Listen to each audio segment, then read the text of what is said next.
Bon ben bienvenue dans cette deuxième vidéo d'une série de 3 sur le brassage de notre kombucha, V-Kombucha commercial. Je vais pas me répéter, mais en tout cas si vous n'avez pas vu la première vidéo, en gros, notre façon de faire du kombucha, c'est pas mal la même chose que les kombucha maison, mais juste plus de volume. Avec un peu plus d'équipement, ben, ouais, quand même pas mal plus, puis des techniques qui, dans le fond, font en sorte que le kombucha maison peut s'appliquer au commerce. Dans le fond, là, ça élimine les risques d'alcool, d'infection, de tous les problèmes de mini-problèmes qu'il pourrait avoir qui fait qu'un kombucha maison ne peut pas être commercial. La stabilité du produit, tout ça. Fait qu'aujourd'hui, c'est la deuxième vidéo. Après la fermentation, là, il y a 2 fermenteurs de 300 litres chacun à vider et à faire du kombucha. On va en garder une portion pour alimenter notre culture. Pour ceux qui suivent la chaîne, dans le fond, la culture, c'est comme un truc comme ça. C'est juste version 200 litres. Mais c'est ça, il risque d'avoir un bon, je dirais quasiment un 500 litres qu'on va faire des infusions, des recettes que nous autres on dit dans notre langage de couple. Puis, dans le fond, ceux qui ont écouté la première vidéo savent que j'ai pas utilisé de réutilisation de thé vert. C'est dur à dire comme ça, là. Puis ça, encore là, ça va être plus facile à comprendre quand ça va être le temps de faire l'embouteillage. Mais bref, on a utilisé plus de culture que prévu, que d'habitude, pour avoir notre pH de 4, pH de départ. Puis là, dans le fond, ça a fermenté une journée plus rapidement que d'habitude. Dans le local, présentement, il fait quand même froid, je dirais peut-être 17-18 degrés Celsius. Ça fermente à 26 degrés Celsius, mais là, on a débranché les fermenteurs, fait que de hier à aujourd'hui, certainement que la température a baissé un peu, parce qu'on voulait pas que ça fermente plus, c'était prêt hier. Mais aujourd'hui, pas le choix de le faire, puis c'était prévu qu'on le fasse demain. Donc, Anna qui n'est pas disponible, je vais faire ça tout seul. Normalement, c'est elle qui s'occupe des ingrédients, puis moi de vider les fermenteurs, puis de charrier toutes les chaudières, la job plus comme physique. Fait que là, elle m'a expliqué un peu, il n'y a rien de spécial. Aujourd'hui, les recettes, contrairement à d'habitude, c'est plus des recettes simples, heureusement. Mais c'est toutes des infusions à froid. Les recettes seront surtout sur le matériel puis le processus, moins axés sur la recette en tant que. Fait que tu sais, ça va inclure de la filtration. Ils disent à 1 micron, on le croit pas vraiment, mais en tout cas, de la filtration quand même fine. Pas de la culture, mais du kombucha en général. Ça va inclure plein d'infusions bien calculées, puis tout ça. Puis le plus impressionnant, entre guillemets, c'est qu'on réussit à passer d'un kombucha température pièce à un kombucha froid en l'espace d'1 seconde. Vous allez voir ce que je veux dire tantôt. C'est important pour nous parce que la réfrigération d'un coup comme ça arrête la fermentation d'un coup sec, plutôt que, tu sais, quand il est bon, puis si on le prenait chaud puis on le mettait au frigo dans des chaudières, ça prendrait une journée ou quasiment 2 avant qu'il soit comme température frigo. Puis dans ce cas-là, ça rajoute une journée de fermentation, ce qu'on veut pas. Donc aujourd'hui, le kombucha sort de la cuve de fermentation, puis à la fin de la journée, il va être dans la chambre froide, froid, puis en train d'infuser, puis on va le laisser comme ça plusieurs jours. 2 à 14 jours selon les recettes. Puis c'est ce qu'on montre aujourd'hui. À travers tout ça, il y a plein de trucs. Fait que on commence tout de suite. OK. Fait que la première chose qu'on fait quand on commence les recettes, on fait chauffer de l'eau. c'est comme un classique ici. Dans le fond, on met un fond d'eau comme ça, avec un genre de filtre. L'eau est quasiment bouillante, fait que je vais pas me mettre les doigts là-dedans. Mais l'idée, c'est que on s'en sert pour ébouillanter nos chaudières qui sont là. J'en apporte un peu, là.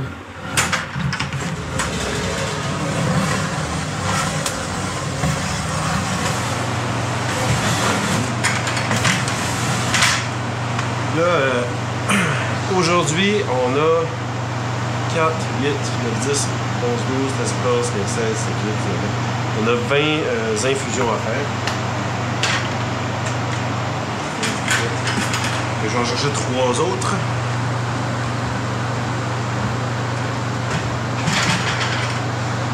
Et puis je vais chercher les couverts qui vont avec. Bon. Fait que là, dans le fond, l'eau est bouillante. On peut baisser la quantité de wattage.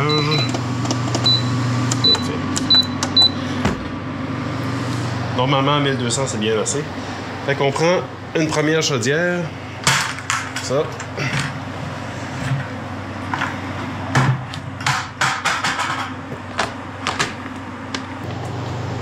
On met 4 couverts comme ça, dedans.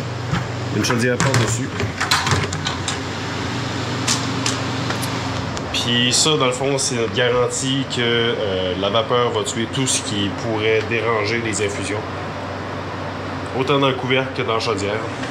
Bon, puis ça, c'est la première chose qu'on fait. Puis ça, quand on y touche, puis que c'est comme vraiment chaud, on peut changer la chaudière. La deuxième chose qu'on fait, on sait qu'on a 2 fermenteurs de près, là. Pour ceux qui n'ont pas suivi, c'est ça la première vidéo qu'on a fait. C'est les 2 fermenteurs. On va les ouvrir tantôt. J'ai déjà regardé le pH hier qui était de 3. Fait que je m'attends que... j'espère qu'il reste à 3. S'il abaissait à 2.9, ça serait un peu intense, là, mais je penserais pas. Puis là, ça ici, c'est notre inventaire. Puis simplement qu'on regarde ce qu'on a ici puis ce qu'on a vendu. Puis aujourd'hui, on va produire ça. On va faire du monard, on va faire des bases, ça, je vais expliquer pourquoi. Gaspésien, framboise, miel gingembre, etc. Puis aujourd'hui, la majorité sont des ingrédients secs, sauf framboise, miel gingembre, mangue orange qui inclut du jus puis de la purée de mangue. Mais c'est relativement facile, mais ça va permettre de pouvoir expliquer le processus sans se casser la tête sur la gestion des ingrédients.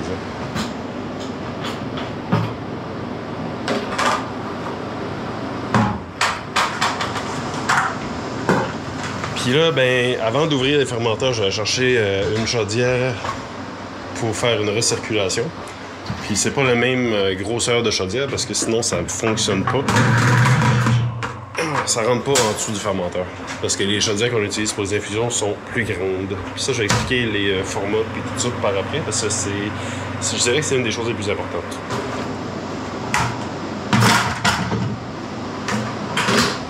Fait qu'on va regarder le pH de ces 2 bêtes-là. Là.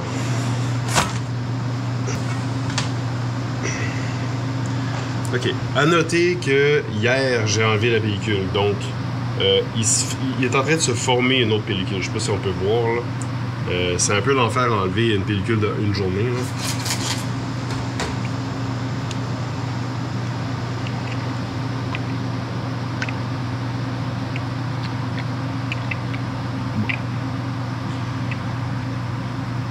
Fait qu'on a un pH de 3.1, ce qui est bien parfait. Hier, c'est ça. Ça a oscillé entre 3 et 3.1. Fait que 3.1, c'est bien correct. Fait que c'est le go pour dire qu'on peut vider les fermenteurs. J'ai déjà échappé un pH mètre, fait que tu sais, je les laisse plus comme ça, tout simplement. Il y en a qui vont dire que c'est encore pire, mais je les accroche. Comme ça. En tout cas, depuis que je fais ça, je l'ai pas échappé, puis l'autre, je l'ai échappé comme 5 fois avant qu'il finisse par plus fonctionner.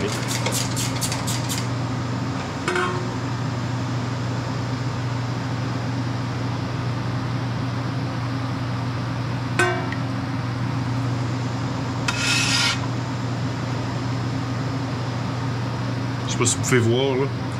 C'est tout mince, là. Regardez ici, là, ça vient, là. C'est ça.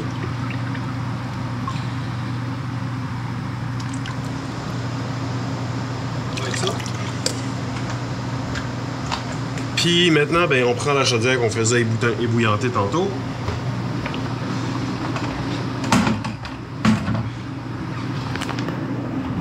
On la met en dessous ici, on passe ça. Puis on gaspille toujours, c'est ça, 1 litre ou 2 là.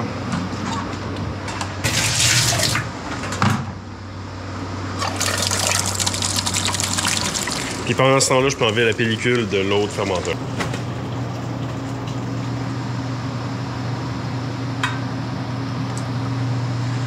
Fait qu'on a 3.1 pour celle-là aussi. Normalement, quand je suis en train de faire ça, Anouk est déjà en train de commencer les recettes, fait que ça va quand même vite. Mais là, c'est ça. C'est ça que ça fait, juste ça. Mais là, vous allez voir quelque chose qui est quand même cool. Je vais faire une recirculation, puis vous allez voir le CO2 qui va ressortir du kombucha. C'est vraiment cool.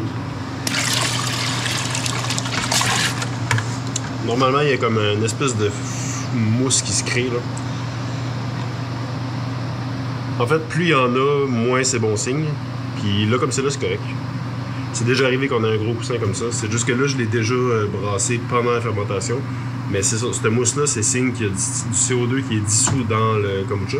Ce qui est mauvais signe dans le sens que plus il y a de CO2, plus la fermentation était active, puis plus il y a de risque d'avoir un pourcentage élevé d'alcool. On peut passer de 0.2, 0.3 à genre 0.5 facilement.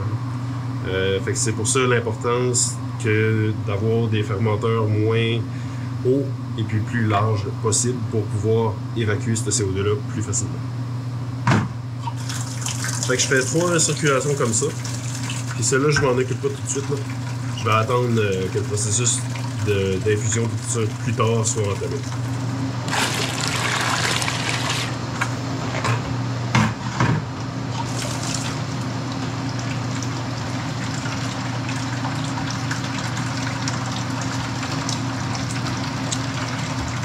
Il y en a qui essaient le moins possible d'avoir de turbulence dans leur fermentation de kombucha, ce que je comprends pas, parce que la logique c'est plus il y a de turbulence, plus vous évacuez le CO2 puis vous introduisez de l'oxygène, moins il y a de chances qu'il y ait d'alcool.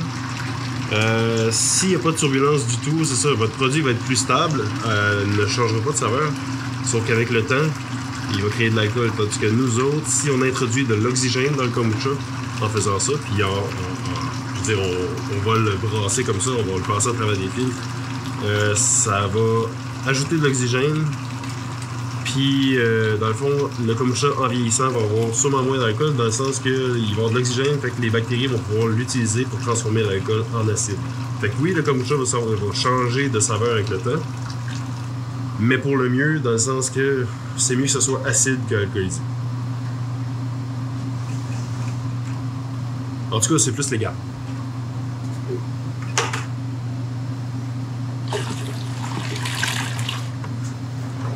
Maintenant que la recirculation est faite ici, dans le fond, je vais tout aseptiser les connexions pour pouvoir brancher les sorties, les tuyaux et tout ça. Fait que je fais ça pour les 2 fermenteurs ici, comme ça, ça.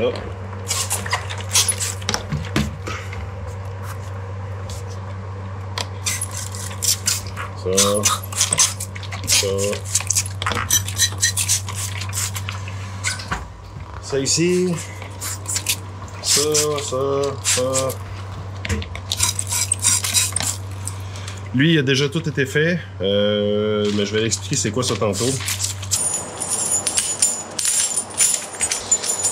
J'espère que vous vous rappelez Camlock. Si vous n'avez pas écouté la première vidéo, j'ai vraiment expliqué ce principe-là, mais on voit ici que j'ai toutes les mêmes connexions.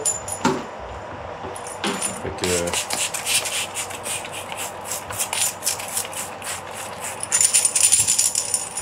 Voilà, fait que là je vais aller brancher ça. Avant d'expliquer la pompe, je vais juste la brancher là. Le tuyau le plus court ici.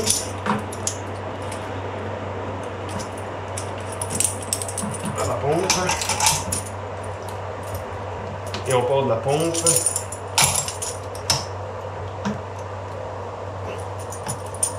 Vers le refroidisseur qui est là-bas.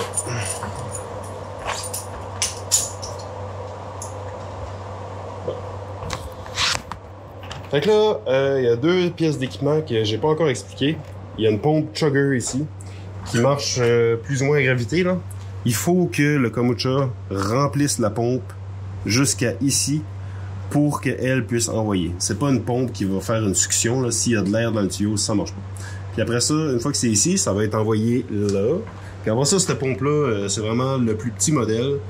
On a le modèle, le nom ici, là. Ça fait la job, puis ça fait 5-6 ans qu'on l'a, puis elle n'a jamais arrêté de fonctionner. Il y a une façon de la positionner pour que ça fonctionne. Si tu la mets pas dans le bon angle, ça marche pas. Mais il y a de l'information à faire, là. C'est quand même... Ça, c'est un de nos bons investissements, là. Ça fait qu'on n'a pas besoin de rien lever, puis ça recircule tout. Le nettoyage, tout est super simple avec ça. Maintenant, le refroidisseur, ça ici.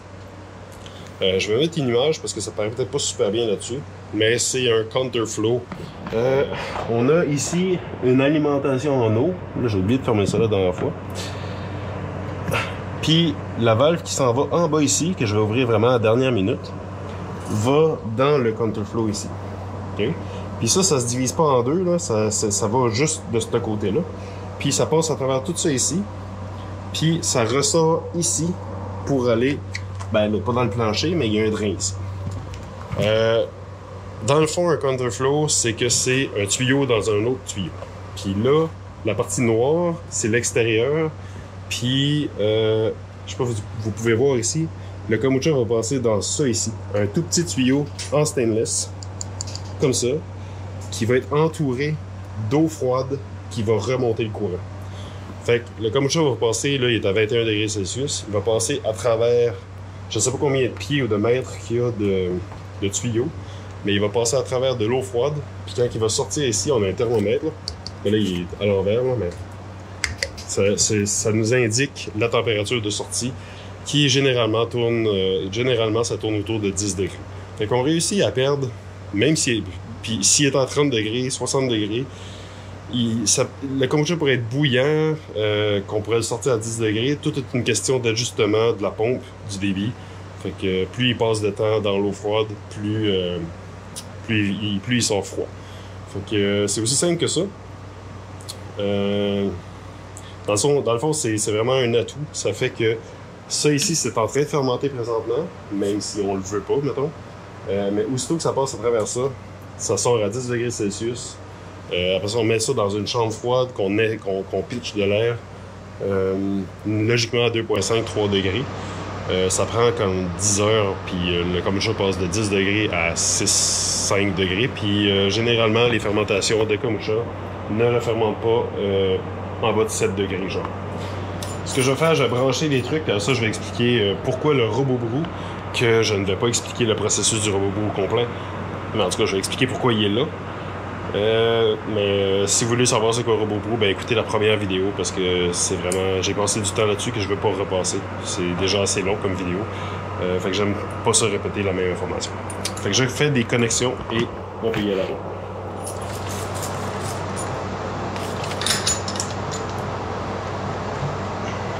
Fait que là, dans le fond, tout ce qui me reste à faire, c'est commencer le processus. Fait que je vais remplir la pompe en ouvrant la valve ici. Désolé, il y avait peut-être un glitch de caméra. J'ai de la misère avec la GoPro, là, les batteries sont comme vraiment faibles. Dans le fond, là, j'ai ouvert la valve ici. Je sais pas si ça l'a filmé, là, mais si ça n'a pas filmé, je vais répéter. J'ai ouvert la valve, la pression a fait en sorte que ça l'a rempli la pompe. On peut voir ici, là, il y a du liquide. Fait que la pompe est submergée dans le liquide. Après ça, la pression fait que ça passe déjà à travers tout ça, puis ça coule sûrement déjà. Ouais, on a même déjà un débit au bout de ça, puis on a encore rien allumé. Fait que là, je vais juste fermer la valve là, pour tout de suite. Puis je vais allumer l'eau froide qui est ici.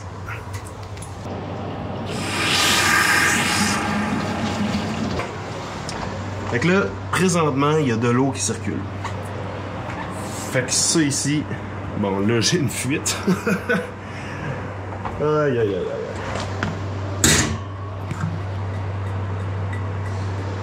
Le tuyau, là, il est gonflé. Là. Il va falloir que je remédie à ça, mais en attendant, on fait comme quand un toit coule, on met un bocal. Là. Fait que c'est ça, l'eau coule, fait que là, je pourrais ouvrir ça ici. Et je pourrais ouvrir la pompe, s'il est branché toujours. On va checker. Bon, on va brancher la pompe. Hein. Bon, fait qu'on allume.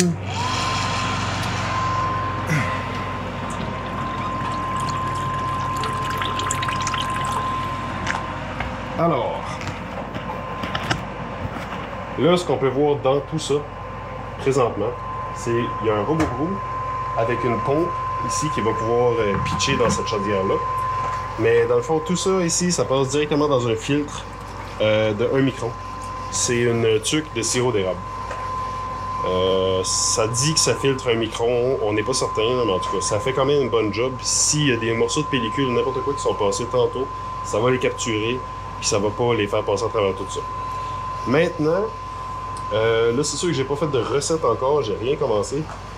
Je vais juste m'assurer que la température est bonne, puis oui, on est à 10 degrés Celsius, c'est bien correct. Fait que c'est l'heure du test de goût.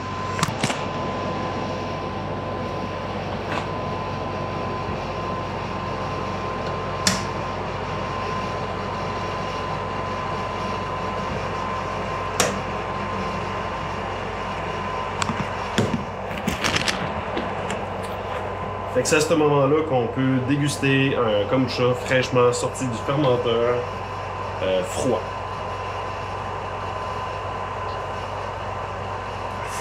Et dire que c'est tellement bon. Mais sérieusement, on devrait essayer de vendre ça. C'est pas flat, là, c'est pétillant, mais c'est super bon, c'est désaltérant, c'est frais. C'est juste le tanin du thé. C'est super bon, je trouve. Ouais. Fait que je peux dire que on a présentement une très bonne brasse. Maintenant, pour ce qui est des recettes, je vais expliquer comment est-ce qu'on fait nos recettes, tout simplement. Surtout le processus, comme je disais tantôt, mais je vais pas donner les valeurs. T'sais. On s'entend que ce qui est ici, puis ben, oui, il y a personne qui comprend ça à part nous autres, puis même Anouk comprend ça déjà plus que moi. Il a fallu qu'elle me l'explique. Mais c'est juste de comprendre la base, là, pas besoin de copier nos recettes dans le fond. Puis on va commencer par le plus simple. Là. On a un kombucha thé vert. Donc on ajoute du thé vert.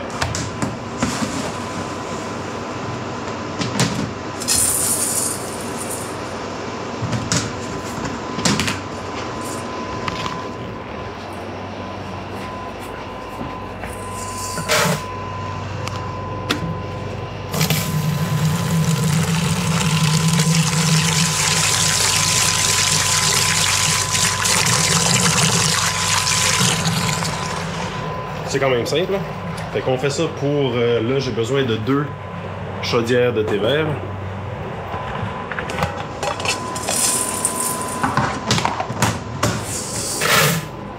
Fait qu'on va régler les plus faciles comme ça en premier, puis après ça, on va passer au plus compliqué. Le thé vert est fait. J'ai 4 Gaspésiens à faire, fait que je vais m'assurer d'avoir des chaudières prêtes pour faire ça, puis ça, je fais ça.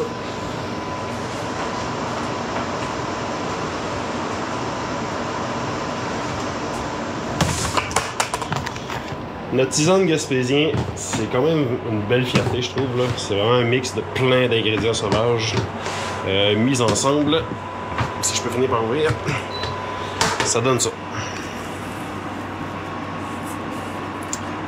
Puis, ben c'est ça. Ça, on en met une centaine de grammes dans une chaudière. Puis, c'est bon.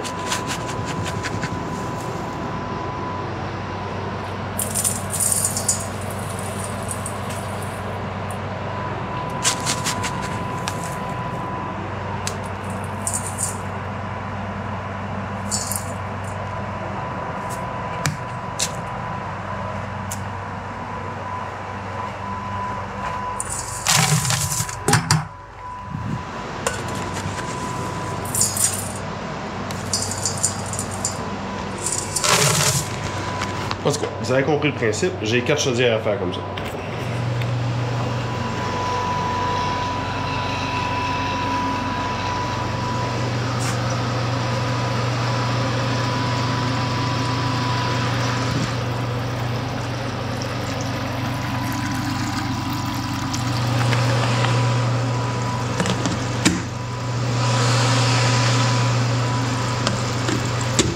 Fait que là, pour pas se tromper, dans le fond, normalement, Anouk, elle écrit à la main, sur un tape vert comme ça, que je vais ramasser. Comme ça. Puis on met un petit morceau de tape sur les couvercles. Fait que je commence à faire ça en même temps, parce que quand il va en avoir partout, puis qu'on va toutes les déplacer, ben, c'est là qu'on peut faire des erreurs, puis c'est déjà arrivé.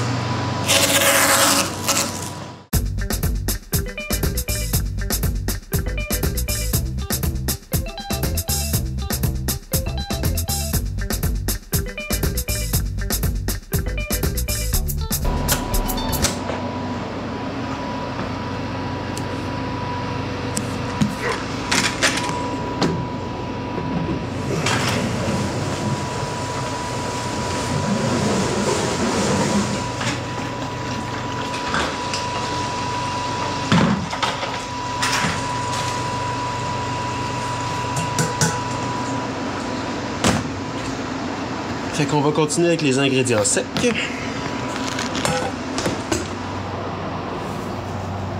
Ça, dans le fond, c'est une fleur de monarde. Je vais mettre une vidéo là, sur la fleur, puis je vais mettre une vidéo de l'autre côté sur la façon qu'on gère nos ingrédients. Pourquoi c'est comme un genre de flocon comme ça, là. C'est 2 vidéos vraiment intéressantes. Juste à regarder les titres. Ça serait un beau complément d'information sur la gestion de nos ingrédients, là, si on veut.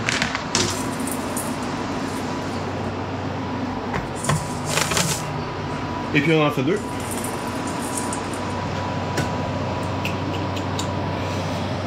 Fait qu'on attend que la chaudière soit ébouillantée avant de pouvoir mettre la fleur de monarde de bergamote dedans.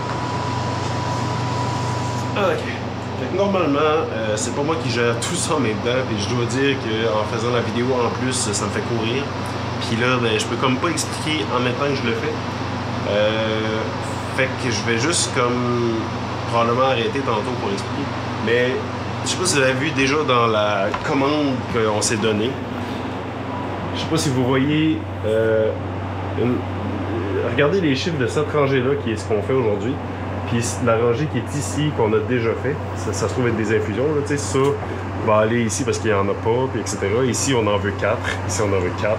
Ça s'additionne, mais je sais pas si vous voyez quelque chose de particulier dans ça, parce que pour nous, c'est quand même une nouvelle méthode. C'est des 2 et des 4, ok? Mais c'est surtout des chiffres pairs. On a changé notre méthode. Je vais repartir ça ici.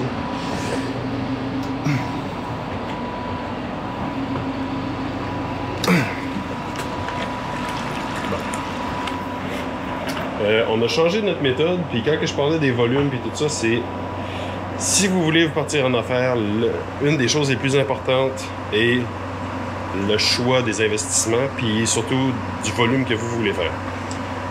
Avant, on utilisait des fûts qui sont là-bas. Ça ici, là. Ça, en passant, c'est du cidre de pomme. Mais on utilisait des fûts comme ça. Okay? Là, on n'utilise plus ça. Après ça, on a switché à ces fûts-là, qui sont plus grands. Ça, c'est du 6,5 gallons. Ça, c'était du 5 gallons. En métrique, j'ai aucune idée. C'était comme 18 litres pour le 5 gallons. Puis 6,5, ça donnait...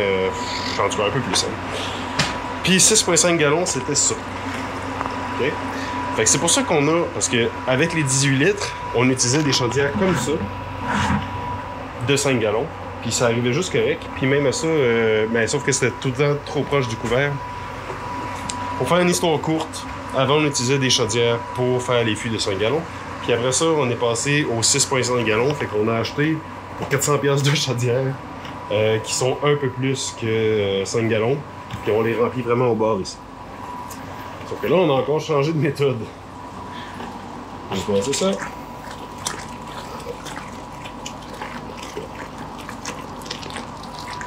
Bon.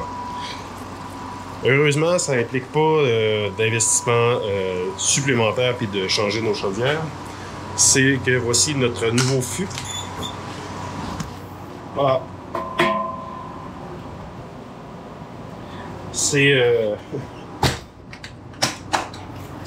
C'est pas du petit matériel, puis ça remplit, tu sais, ça prend 2 chaudières comme ça, c'est pour ça les chiffres pairs dans le fond. Ça prend 2 chaudières pour en remplir un, puis il en reste encore aussi. Juste arrêter ça parce que si ça se met à déborder pendant que je parle, je vais venir fou. Ah non!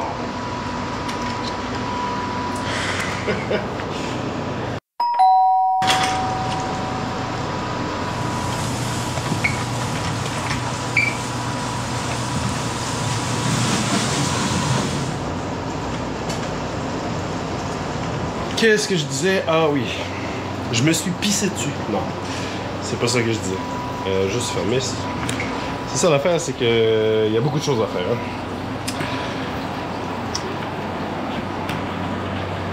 Mais je vais venir ici, ça va être beaucoup moins compliqué. Fait que dans le fond, ça c'est un fût, ça c'est un fût, ça c'est un fût. Ça aussi, ça c'en est 2, ça c'est 2, puis ça c'est un fût. Puis ça ici, on appelle ça des bases. Ça va être simplement du kombucha avec rien dedans. Parce que 2 chaudières, c'est pas assez pour remplir le fût au complet. Puis on a besoin que le fût soit rempli quasiment au complet pour pouvoir le gazéifier correctement. S'il n'est pas assez plein, la gazéification se fait trop rapidement, puis on n'est pas stable dans notre quantité de bulles, si on veut. C'est tout le temps broche à foin, puis c'est jamais régulier. Tandis que si on a toujours le même niveau, ça fonctionne. Fait qu'on a 4 bases de ça, tout simplement refroidi, qu'on va mettre avec rien. pour venir remplir ce qui manque dans les fûts. Là, je sais pas si c'est la première fois qu'on le fait. J'en ai fait 4 chaudières, peut-être que c'est trop.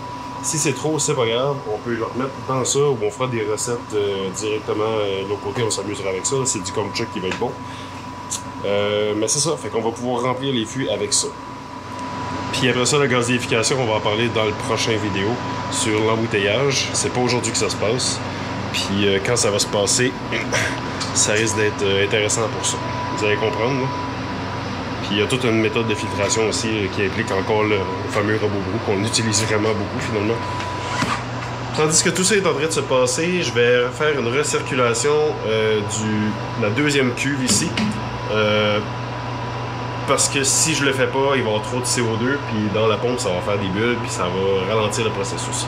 Fait que ben, je remplis une chaudière, puis ce que je vais faire, à la place de mettre par-dessus celle-là, je la mets dans celle-là. Fait que ça va faire un espace plus grand, du vide dans le fond, qui va descendre jusqu'à là. Puis après ça, je vais recommencer à faire une circulation. Ça va donner comme un peu plus de chance à brasser tout ça.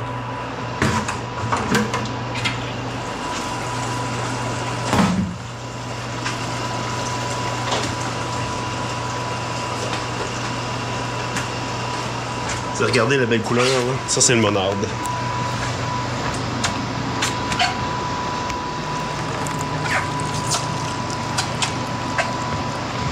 Puis là, l'importance, là, c'est vraiment de regarder tout ce qu'on fait parce que vous voyez, c'est facile de oublier une valve ouverte puis de se ramasser avec un plancher plein de kombucha.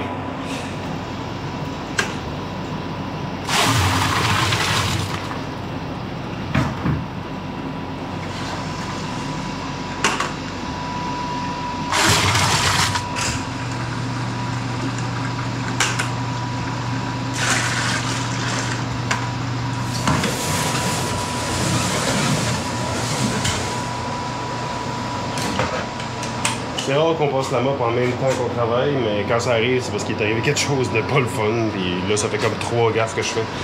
C'est juste qu'aujourd'hui, j'ai essayé quelque chose de nouveau. On essaie toujours quelque chose de nouveau. Puis j'ai changé mon tuyau ici par un tuyau plus long. L'avantage, c'est que ça mousse moins parce que ça splash moins. Le désavantage, c'est qu'en chaque sorte, je suis obligé de le nettoyer parce que je peux pas passer du kombucha aux framboises dans celui au gaspésien, dans celui au thé vert, etc. Fait que ça, c'est le nettoyage à faire. Puis le plus gros désavantage que je vois, c'est que ben, il a tendance à sortir de la chaudière, j'ai tendance à l'accrocher. Fait que idéalement, il faudrait que je trouve un tuyau ici qui a juste la bonne longueur puis qui serait directement dans la chaudière. Mais tu sais, c'est parce qu'on a plein de tuyaux, ils servent tous à quelque chose, puis si je prends lui et je le coupe plus court, ben je pourrais plus l'utiliser pour son utilisation initiale.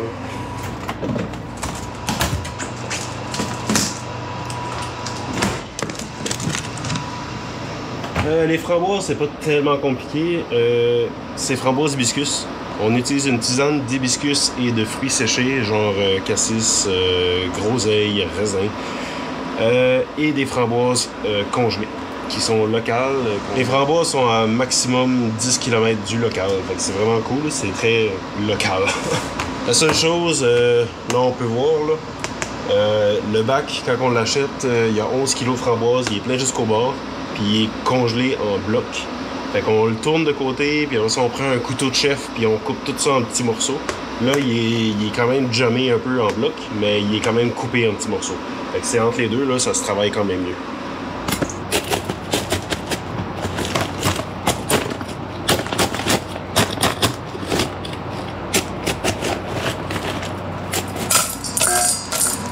Là, je parlais, puis ça, c'est en train de déborder quasiment, là. Toujours se checker.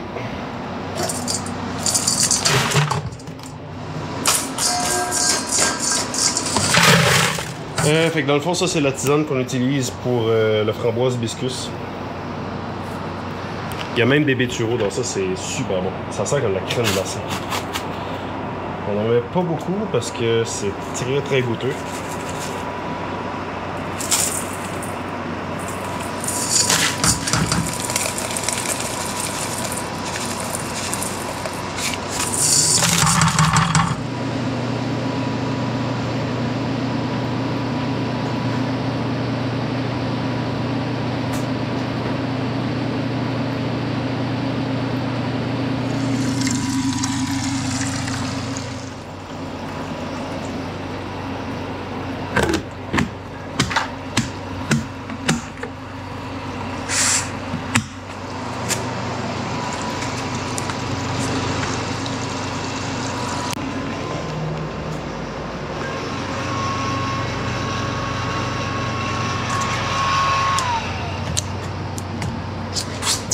Fait que dans le fond, c'est ça. Je penche le fermenteur pour récupérer le plus possible à la sortie de la valve. Fait que là, il est vide. Il est complètement plein. On a fait plus que la moitié, mais c'est normal parce qu'il y a une partie de la culture qui va aller... Il y a une partie de ça ici, de ce kombucha-là, qui va aller dans notre culture ici. Parce que il y en a plus beaucoup. C'est... En tout cas, il y a déjà un beau SCOBY qui s'est formé là. Fait qu'on rebranche...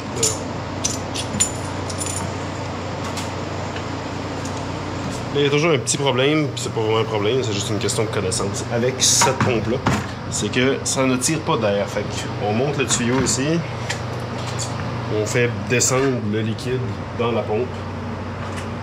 Normalement, ça réussit à partir. C'est sûr qu'une main c'est pas faisable, là. On va essayer. Bon.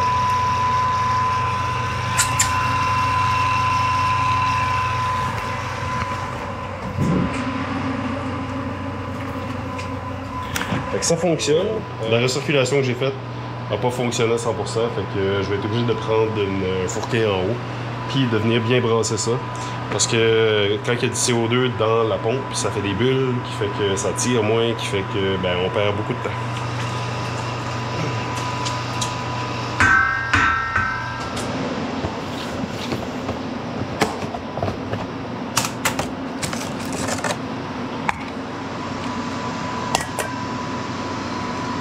Ça, c'est la quantité de gingembre qu'on utilise par infusion normalement. La seule chose, c'est du gingembre local de la Gaspésie, de Caplan, à 40 km d'ici. Même pas.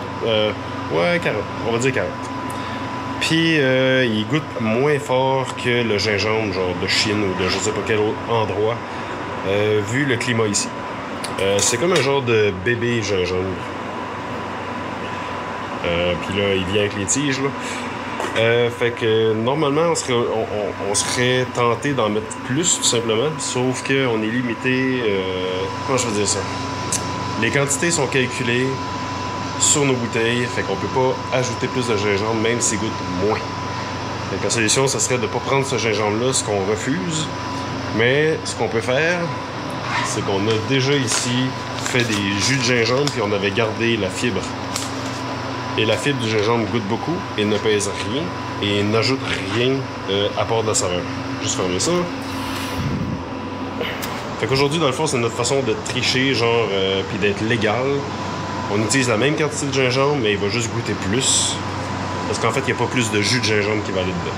Puis la deuxième chose, le miel gingembre. Normalement, avant, on faisait une extraction de jus. Maintenant, on le passe au Vitamix. On fait un genre de pâte avec un genre de purée. Ça fait des petits morceaux, puis ça infuse super bien, puis c'est le numéro 1. Sauf que là, la dernière fois, le bol du Vitamix, j'ai mis comme un espèce de manchon avec le couvert de côté. J'ai mis le manchon dedans, puis tout. Puis aussitôt qu'on l'a branché, il était déjà à on. Fait que tout a pété. Le bol, c'est pas drôle, en tout cas. Le bol a pété tout, fait que là, on en attend un par la poste, fait que je vais être obligé de tout couper au couteau. Ce qu'on fait pas d'habitude. Mais c'est pas grave, là, ça va marcher pareil.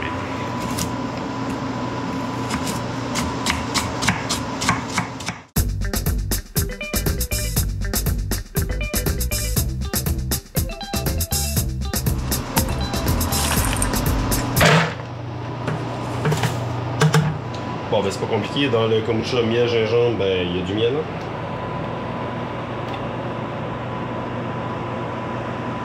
Fait que pour le miel, j'aime ça ajouter un peu d'eau bouillante, simplement pour m'assurer qu'il est bien dissous.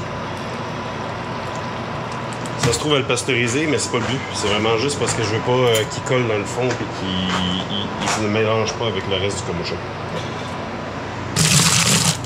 Originalement parlant, ce kombucha-là, miel gingembre, avait une infusion, c'est-à-dire les bases là, que j'ai fait la vidéo numéro 1. On avait une base avec plus de thé noir pour le miel gingembre et le mangue orange, mais aujourd'hui, c'est les deux seuls qui ont ce thé noir-là. Donc, on fait que des bases de thé vert, mais on ajoute le thé noir après, tout simplement. On en met un petit peu moins parce que c'est des infusions à froid. Puis, qui dit infusion à froid dit caféine, fait que c'est tout. On a un qui est prêt à être ajouté de kombucha.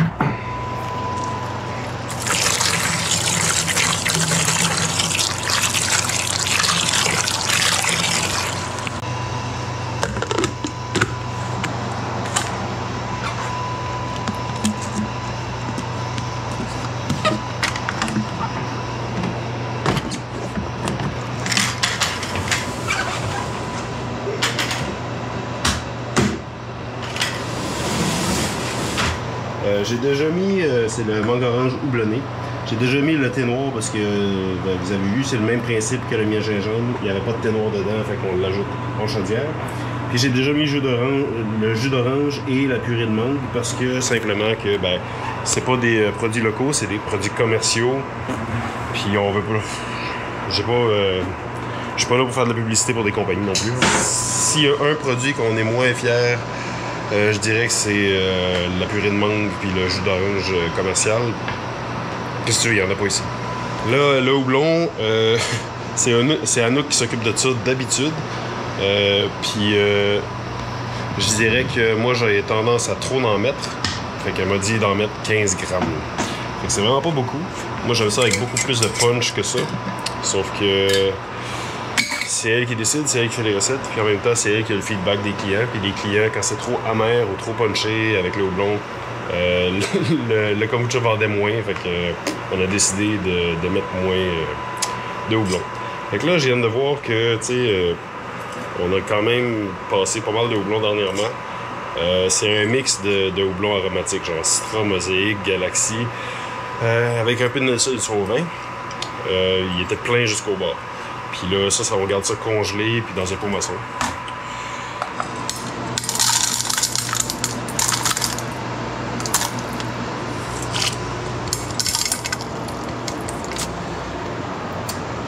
Du houblon, on n'en manque pas chez nous. Fait que après cette batch-là, il en reste encore plein dans le congélateur de l'année passée qui est sous vide. Dans le congélateur dans la chambre froide. Il est sous vide, il se conserve pendant des années, c'est bien parfait. Puis il pousse de chez nous. C'est juste que, tu sais, en plus de ça, il nous reste un 5 kg de Chinook qu'on a acheté d'une entreprise locale à 10 km de chez nous qui fait pousser du houblon. Fait que, tu sais, du houblon, on en a par-dessus la tête, mais le fait est que, avant, ces 3 kombucha-là étaient les seuls qu'on vendait. On a ajouté lui. Puis, tu sais, du houblon, on en passait, là. On passait 5-6 kilos par année facilement. Mais en faisant plusieurs autres produits, puis en ayant une rotation comme ça, je dirais qu'on doit passer 500 grammes à 1 kilo de houblon maximum par année. Fait que, même si on vend beaucoup plus de kombucha qu'au début, c'est juste que, tu sais, plus de choix, plus d'ingrédients, puis moins de quantité de houblon. Fait que là, on est comme pogné avec plein de houblon, puis moi, que j'ai même pas le temps de brasser de bière. Fait que, c'est ça. C'est pas perdu, c'est juste qu'on en a plein, on en a en masse. Sinon, le dernier ingrédient qu'il nous reste à mettre, c'est du citron déshydraté de chez Rémy.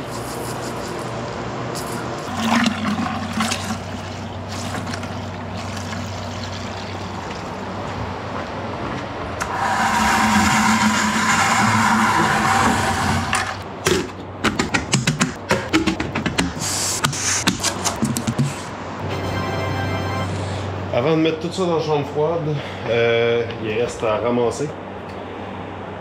Puis là, je veux dire, faire la vaisselle, je vous montrerai pas ce qui sert à rien non plus. Là. Mais juste vous montrer quand même ici, c'est quand même intéressant. Là.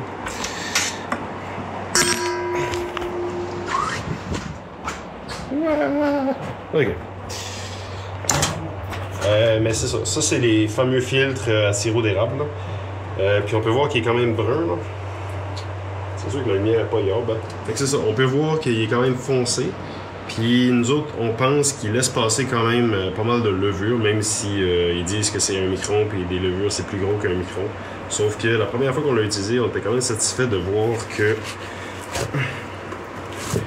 bref, ça a tout ramassé ça. On peut voir là, il était blanc à l'origine. C'est vraiment des levures ça. Ça peut pas être rien d'autre que ça, il n'y a rien d'autre dans le kombucha. Vous voyez là. C'est pour ça qu'on utilise ça. On va l'utiliser aussi quand va venir le temps d'embouteiller. On va filtrer nos ingrédients à travers un premier filtre qui est en haut, puis après ça on va passer avec ça. Fait que c'est comme le robot brou, puis ce filtre-là va être de retour quand ça va tenir le temps d'engloutir. Fait que ça, c'était ça. Pour le laver, ça, la meilleure façon qu'on fait, on le rince recto verso comme ça, on le presse un peu, puis on le met dans une chaudière avec du PBW, puis toutes les parties en stainless qu'on veut comme nettoyer puis faire briller, si on veut, là. Mais il redevient blanc comme ici. Il reste quand même une petite chose à faire, là. Ça ici.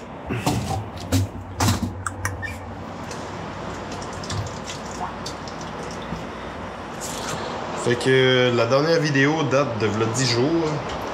Puis ça a eu le temps de faire une pellicule vraiment comme ça. Là, c'est un peu dégueu de même. C'est vraiment comme une peau.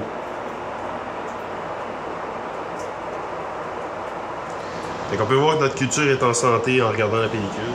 Regardez ça, comment c'est beau. Là, je blague, là. C'est... C'est entre brasseurs de kombucha, on pourrait se compétitionner la pellicule. Là. Dans le fond, il reste beaucoup de kombucha ici. On est sûrement autour de 9. Puis nous autres, on en a besoin pour remplir ça ici. Fait que là, j'ai juste pris ce qu'on utilisait tantôt. J'ai branché ça directement sur la pompe, comme ça. Directement par là-bas. Puis il me reste à l'allumer.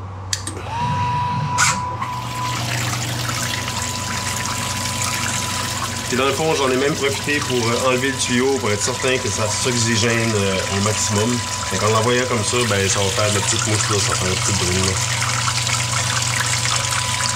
Donc ça va l'oxygéner, ça va la redémarrer.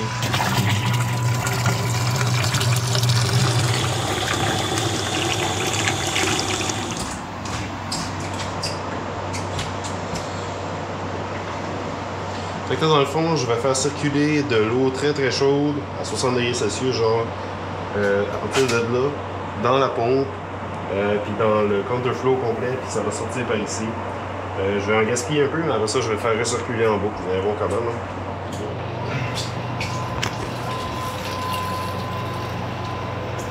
Fait que ça part de là, ça fait tout le trajet au complet, ça passe à travers tout ça, ça vient jusqu'ici. Puis là, on voit que c'est quand même beau. Fait que je ferme la valve ici. J'attends un peu, là. Je tasse ça. Je prends le chaudron.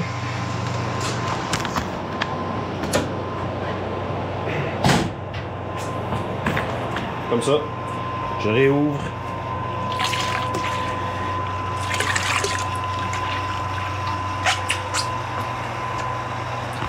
Fait que dans le fond, ça va recirculer comme ça dans le temps que je fais la vaisselle pour d'autres choses. Je fais circuler tout ça, ça nettoie vraiment bien. Le PBW, ça sert à ça.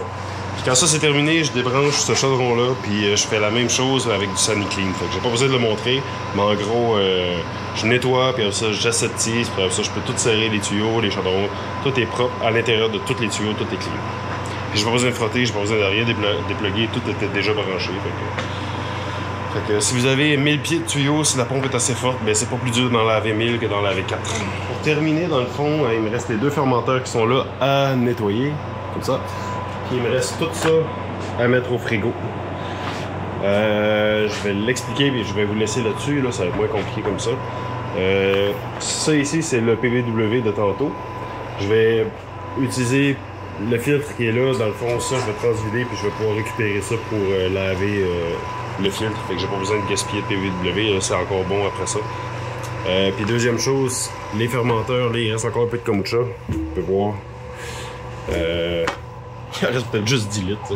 Je sais que c'est beaucoup, mais j'ai essayé de le pencher pour ce que je pouvais. Je pourrais le mettre dans la culture, mais comme on peut voir, j'en ai assez. Pour nous autres, c'est parfait. Fait que, il me reste ça. Pour faire ça ici, je les prends, je les déplace, je les amène à l'évier. Je les rince avec énormément de pression. Là. Ça, c'est pas... ça décape, là. Puis après ça, on passe un aseptisant. Ça. Puis j'ai tout nettoyé, toutes les surfaces, surtout à cette hauteur-là. Là, il y a tout le temps de la cochonnerie. Là. Ici, là. C'est là le pire. Fait qu'après ça, je les laisse sécher, je les essuie. On les laisse là. Puis c'est pas mal tout le temps la même routine, sauf que 2-3 fois dans l'année, puis là c'est pas dû pour tout de suite. Il commence à être taché de thé. Puis on les remplit d'eau chaude au complet. Puis après ça, on laisse l'élément chauffant, puis on craint ça vraiment haut. Puis on met du PVW, ça les nettoie.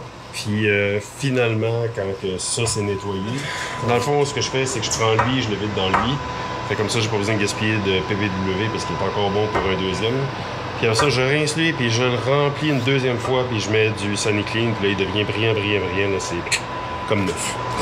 Fait que c'est un peu ça l'entretien qu'on fait de notre équipement. Je pense que j'ai rien oublié. Fait que je vous laisse avec un peu de musique, puis moi qui fais la vaisselle, puis qui remplit la chambre froide. N'hésitez pas si vous avez des questions. J'ai l'impression d'avoir fait ça un peu croche, là. Mais il y avait tellement de choses.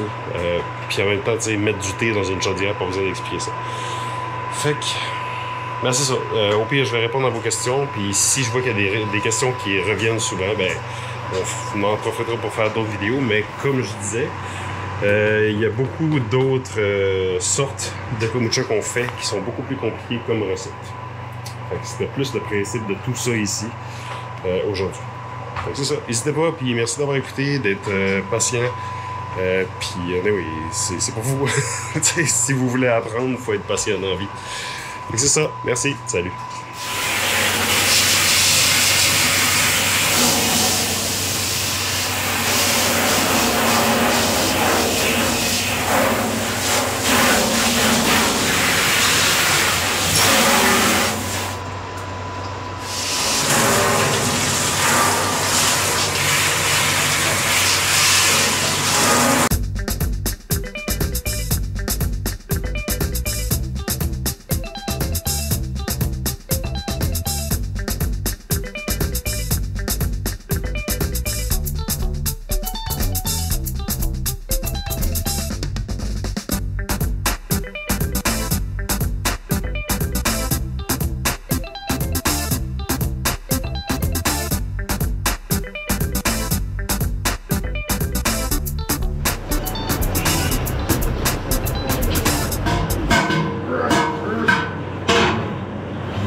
Des fois, je suis surpris qu'il reste tellement de place. Il y a plein de place encore.